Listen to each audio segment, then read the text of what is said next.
The things that you need to know about me, that I have a vertigo, which means I am pushing myself outside of my comfort zone to do this. Hi, camera.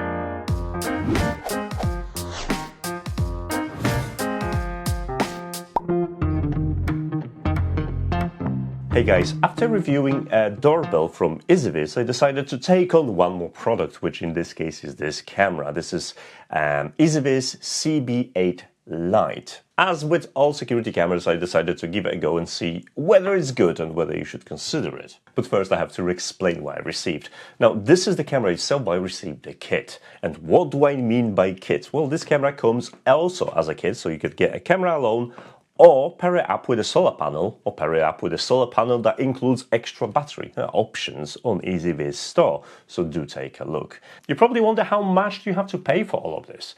Now, if you're looking at the EZVIZ CB8 Lite kit with a solar panel, on Amazon on launch it's going to be around £80. But if you want to save some money and just get the EZVIZ camera itself, then you're looking at $64.99. And what you're getting for your money is this, the CB8 Lite.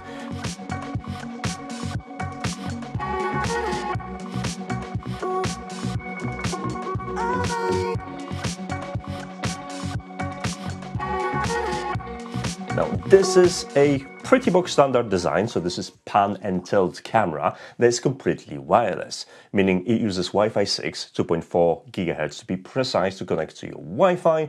It comes with a built-in battery, so you don't have to power it on. It has a 4 megapixel camera capable of 2K resolution, so it's 2560 by 1440, and that is streamed at 15 FPS, if I remember correctly.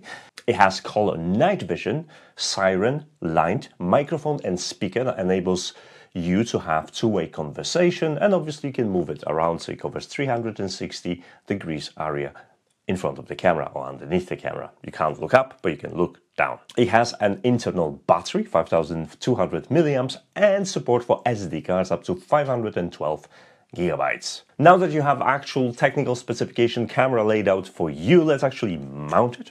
I've done it before, so I'm not going to do it now. And let's talk about what it's like in use. Now, installation was pretty straightforward if you don't have a vertigo. I had to climb a tall ladder, about 4 or 5 meters, to put this camera in the corner of my property where it covers everything I was interested in. Now, it comes with a solar panel, which I had a problem with because my front of the property is facing north, and because the houses are quite close together, that solar panel is not going to see as much sunshine as I would like, which I'm going to cover when we're talking about the battery life of this device. Other than that, installation was pretty straightforward. Little template, small bracket, you can put it on a pole or screw it directly to a wall, the option I've picked. And after a couple of minutes of drilling on the top of the ladder that no one was really holding, I managed to snap it to my bracket, and I was quite pleased with it.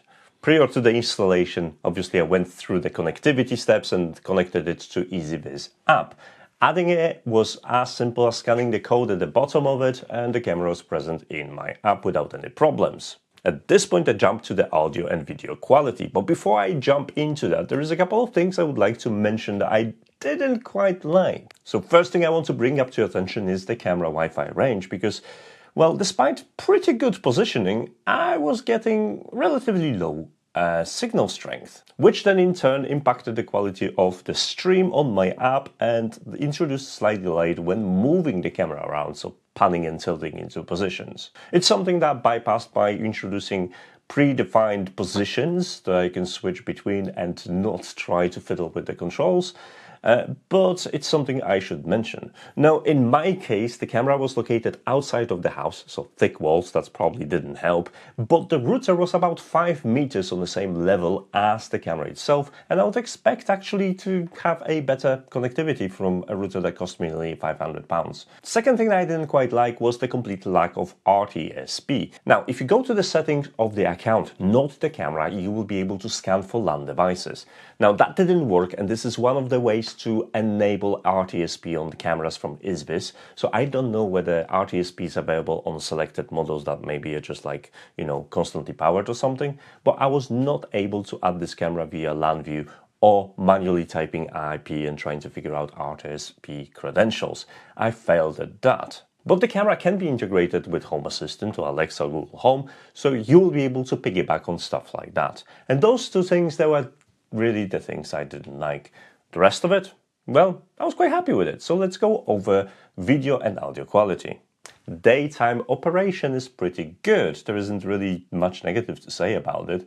The only things to bear in mind is that this is a 15 frames per second stream at 2K, and when camera is panning and tilting, it might introduce a blur into your images, but within those 15 frames you should be able to find sharp frames even with low light quality. Other than that, the image was great in sunny and cloudy days. The shadows weren't underexposed, and I was really pleased with the resolution of it. In terms of finer details like faces or reading car registration plates, then, well, you can recognize facial features from about 3 to 4 meters. Considering my camera was about 4 or 5 meters up, I would have to be quite close to the camera. And the same goes for registration plates, where they are visible and readable at about 5 to 7 meters. Beyond that, they become blurry and your experience may vary. Switching over to nighttime recording, and this thing is pretty good. Now, given I have a street light just in front of my driveway, so there's plenty of light, and I never had to use a spotlight on this thing. In fact, even in pitch black, when I can't really see anything through the window when I enable the camera feed, everything looks like on a cloudy day, which is really good testament to how good night vision is on that device. Now, obviously for the color night vision, it uses residual lighting, but if you're in absolute pitch black, it still has infrared based black and white images that you can use. So if you find yourself in those conditions, you have a backup as an option. Between having a spotlight, a siren, and ability to talk both ways, there's plenty of ways to, well, scare off trespassers. So should we try a siren here? Can I? Alarm. Yeah, okay, that's enough. Yeah, you'll be able to make sure that whoever's trespassing got your attention, and you'll be able to direct them to the nearest exit. No problem there at all. Now, when I recorded a couple of things, I wanted to grab the SD card, put it on my computer, and browse the footage this way.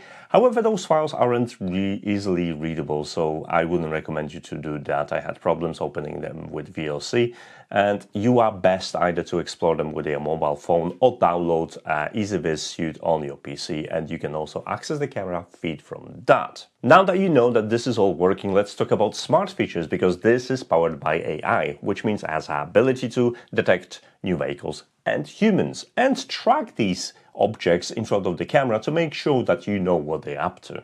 And honestly, the tracking is kind of impressive. I was able to track people even behind a tree, so the camera was pointing in the right direction, and you can always set up the tracking distances or tracking areas, and the camera will follow targets there. The same goes for the vehicle, so if you have a new car in a detection area, you'll be able to track it, record it, and find out what they are up to. Now, it's going to be up to you whether you want those things to be pinging your phone and letting you know that someone is trespassing, because there are different options to trigger your notifications on your phone. To be compliant with international regulations, there are options to black out footage from the camera as well, so you don't record stuff that you don't need.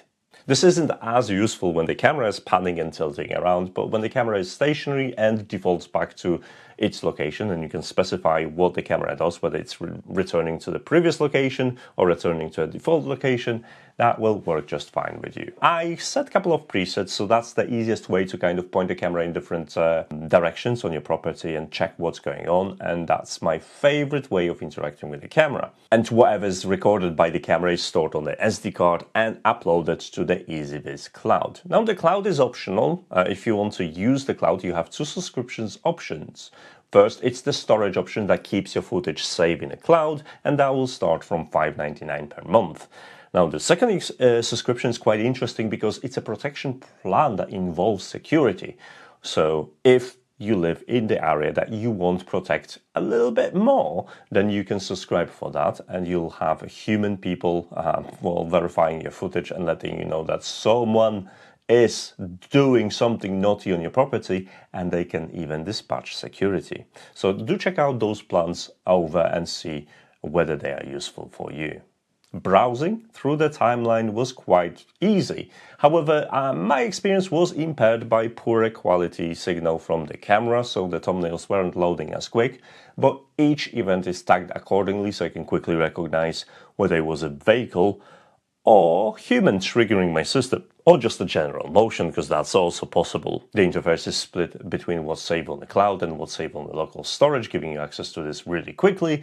And for the most part, you'll be able to access whatever footage you wanted without any problems. And speaking of saving your footage on the timeline and triggers, let's talk about the different power settings that you can set this camera with. I am, as I've mentioned, running this with a solar panel, and that solar panel has about 2 to 3 hours of sunlight between buildings, which isn't great. Now, I've tried running this camera 24/7 on the battery using the solar panel, but unfortunately with that duration of the sunlight I was able to run about 2.5 days before the camera died and the panel wasn't charging it to the full, so that was not enough for me. However, there is a secondary option for the solar panel with the built-in battery that may extend its life, or you can simply just plug in USB Type-C charger and keep it powered that way. Now, when I switched over just to event recording, every day my camera has topped up to 100% and I've not seen it dip since, so 2 to 3 hours of direct sunshine on the solar panel is enough to keep it operational for, well, what seemed like forever. Battery-powered smart cameras always come with a similar disadvantage, meaning there is a small delay between trigger, device powering up from sleep, and recording. And EZVIZ CB8 Lite has a solution to this called Always On Video.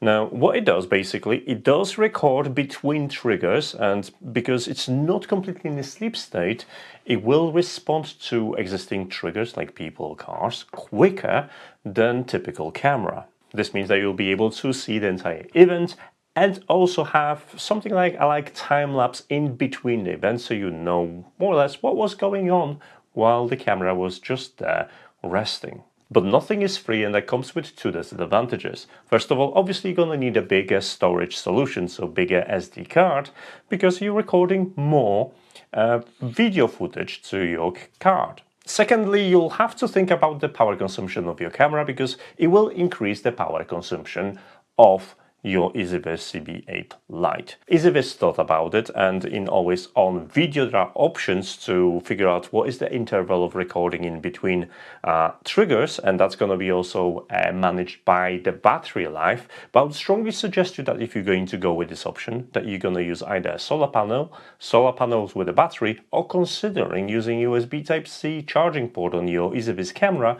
to power it on. If you want to make this camera part of your security system and smart home, you can integrate it with stuff like Alexa, Google Home, or even Home Assistant. I actually discovered that in a Home Assistant setup livestream when EZVIZ devices would pop into devices to be added to my Home Assistant instance, and that's how I found out that there is a RTSP option, which for some reason is not working on this camera, but you can add it via cloud integration and you can still obtain all the information from the camera like this and get the feed over to your Home Assistant. Now, I've tested this also with Alexa. I have a speaker with a screen, and takes approximately 7 to 10 seconds to populate the feed, and you'll be able to see that with a small delay. While you can't move the camera around, I think this is a limitation of the actual skill rather than the camera itself. You will be able to have a two-way conversation with whoever is on the other side directly from your Echo Show. So in my conclusion, other than the Wi-Fi range and the fact that I'm not 100% sure whether this camera is RTSP supported or not, this is something that should be listed on the website, I found the experience pretty pleased, and I can always access the security footage using the app or the PC suite.